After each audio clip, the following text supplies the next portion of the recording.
Maria Zakharova said in a press conference, Finland and Sweden should not base their security on damaging the security of other countries, and their accession to NATO can have detrimental consequences and face some military and political consequences.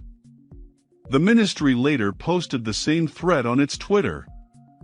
Finland and Sweden have given significant military and humanitarian support to Ukraine since Russia invaded.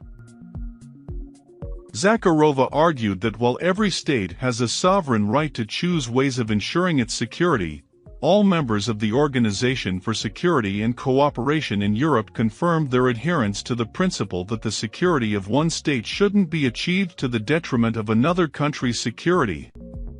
We view Finland's course for maintaining the policy of military non-alignment as an important factor contributing to stability and security in Northern Europe and on the European continent as a whole, Zakharova said, adding that we can't fail to see consistent efforts by NATO and some of its members, primarily the US, to drag Finland as well as Sweden into the alliance. She noted an increase of NATO drills on their territories. Though not members, Finland and Sweden closely cooperate with NATO, allowing, among other things, the alliance's troops to exercise on their soil. Helsinki and Stockholm have also substantially intensified their bilateral defense cooperation in the past years, and secured close military cooperation with the United States, Britain and neighboring NATO member Norway. One pretext Russia has given for attacking Ukraine is that NATO would not give any assurance that Ukraine would not be allowed to join the intergovernmental military alliance.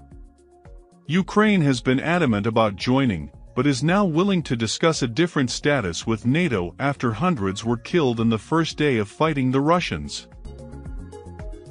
Mikko Hautala, Finland's ambassador to the US, boasted about his country's strong military, and said he didn't see an immediate threat after a Russian official suggested military action if the Nordic nation were to join NATO. He said, "We are not in a position that we will get scared because of one statement. We have one of the best armies in Europe. We have strong defense. We have really good international partners." Haavisto's words were echoed by the Finnish President Sauli Niinistö, who said he didn't see the statement meaning Moscow was threatening Finland militarily, but rather what kind of countersteps Russia would take should Finland join NATO. Niinistö told Finnish media that he didn't see Zakharova's statement being any different from what she and Russian Foreign Minister Sergei Lavrov have said before on Finland's possible membership in NATO. He also noted that Russian President Vladimir Putin addressed the issue with a similar tone already in 2016 during his Finland visit. Finland's Foreign Minister Pekka Haavisto said, "We've heard this before. We don't think that it calls for a military threat. Should Finland be NATO's external border, it rather means that Russia would certainly take that into account in its own defense planning." In Sweden, Prime Minister Magdalena Andersson said, "I want to be extremely clear. It is Sweden that itself and independently decides on our security policy line." Alexander Stubb, who served from 2008 to 2016 as Finland Foreign Minister, later tweeted that Russia is pushing Finland closer to NATO membership. "Closer than ever before. Our security has been partially based on an option to join. At this rate we have no other option but to join. Finland's accession would strengthen the alliance and help keep Northern Europe stable." US President Joe Biden said in an interview that comments from neutral Finland and Sweden about possibly joining NATO show the depth of Russian President Vladimir Putin's miscalculation in invading Ukraine. He said, "Not only is NATO more unified, look at what's going on in terms of Finland. Look at what's going on in terms of Sweden. Look what's going on in other countries. I mean, he's producing the exact opposite effect that he intended. All I know is we have to stay the course with the rest of our allies." Of the 27 EU members, Finland is one of just 6 that is not also a member of the NATO alongside Austria, Cyprus, Ireland, Malta and Sweden. Finland is part of NATO's Partnership for Peace program, however, that allows flexible cooperation between the two parties, and is generally seen as a trust-building outfit that may eventually lead to a full NATO membership. But while Finland maintains the right to make up its own mind about joining NATO, it has also previously made clear its intentions not to join the alliance. The Russian-Finnish Winter War that took place from 1939 to 1940 created a strong belief of military prowess for Finland and, unlike most countries in Europe, it did not significantly reduce its military following the Cold War.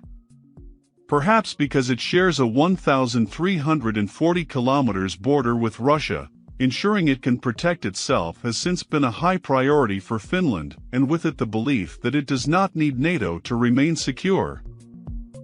Sweden has long maintained a neutral stance in world politics, though like Finland it joined NATO's Partnership for Peace program in 1994. Sweden has held neutrality for 200 years, and as it relies on trade with both the United States and Russia, it has sought to stay that way. The events of 2014 shifted this goal slightly, however, as Sweden began pouring resources back into its military after several acts of hostility from Russia. Sweden reported multiple incursions into its territory, with Russia believed to be at the helm. The invasion of Ukraine's Crimean Peninsula also prompted Sweden to boost its military capabilities. Public positivity towards NATO spiked as a result, and in 2019, data from Gothenburg University showed that roughly the same amount of people wanted to join NATO as those who didn't. Despite this, Swedish Prime Minister Magdalena Andersson made clear that her country still believed in its neutrality. She said, "Sweden has been alliance-free for an extremely long time. It has served Sweden's interests well. I want to be extremely clear. It is Sweden that itself and independently decides on our security policy line." While internal polling in both nations has shown varying levels of support for NATO membership over the years, there has never been enough support to join the alliance. A 2021 poll found that roughly 26% of Finns were in favor of joining NATO, 40% are against, and the remaining population was undecided. In Sweden, a 2022 poll found 42% in favor and 37% against, a stronger starting point, but still not enough to cause politicians to begin a serious accession effort. NATO Secretary-General Jens Stoltenberg said, "I invited NATO's close partners Finland, Sweden, and the European Union to our summit, because this crisis affects us all."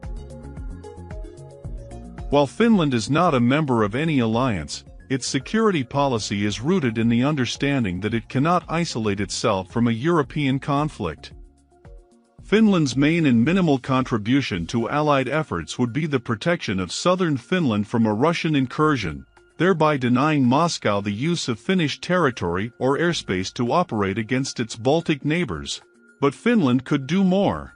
In wartime, certain NATO allies would likely seek to use Finland's airspace to defend the Baltic countries.